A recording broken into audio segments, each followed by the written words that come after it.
Hello, this is Barry Canada from L3Success.com and MLMLeadsMaker.com. And today I'm going to be cutting a quick video for the topic on my blog, which is the top 10 ways to absolutely fail at network marketing. Okay, and before I get into the actual discussion here of my top 10 list, just want to kind of greet you and welcome you to South Korea, which is where I'm broadcasting from. It's a bitter cold day today, or it feels like it's bitter cold, you know, as the weather starts to change around here. This is the fall, and normally around the fall is where we have our best weather here, and you know, it seems like that good weather is about to go away.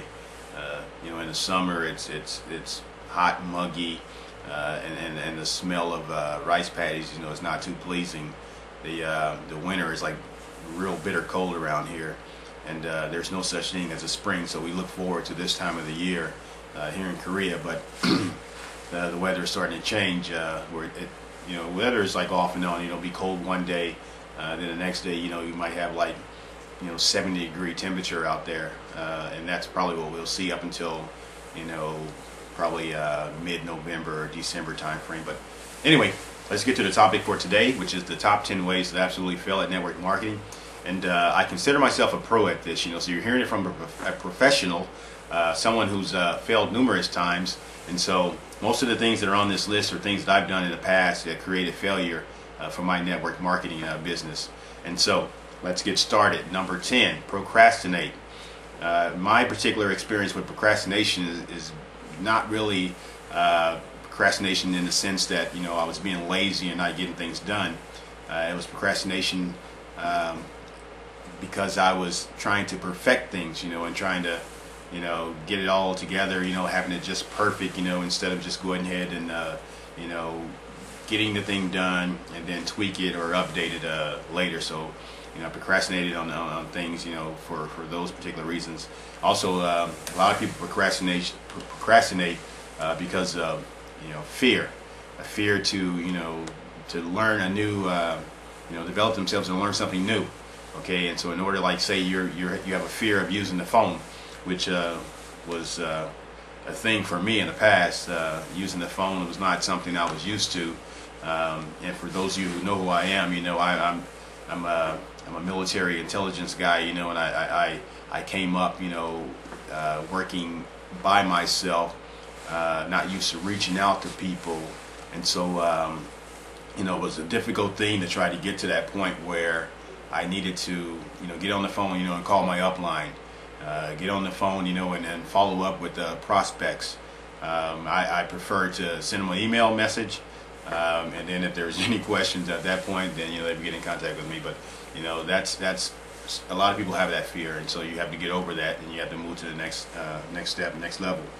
Number 9, purchase all those great tools and gadgets. You know, there's people out there, right? Copywriting is a big business, you know, and the copywriting is written so that, you know, it would appeal to you, you know, appeal to your emotions, you know.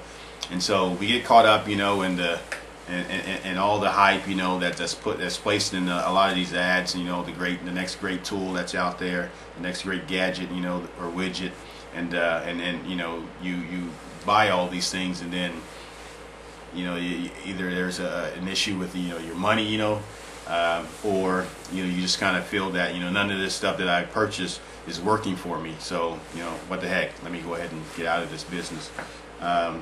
Number 8. Do not use all those great tools and gadgets that you purchase.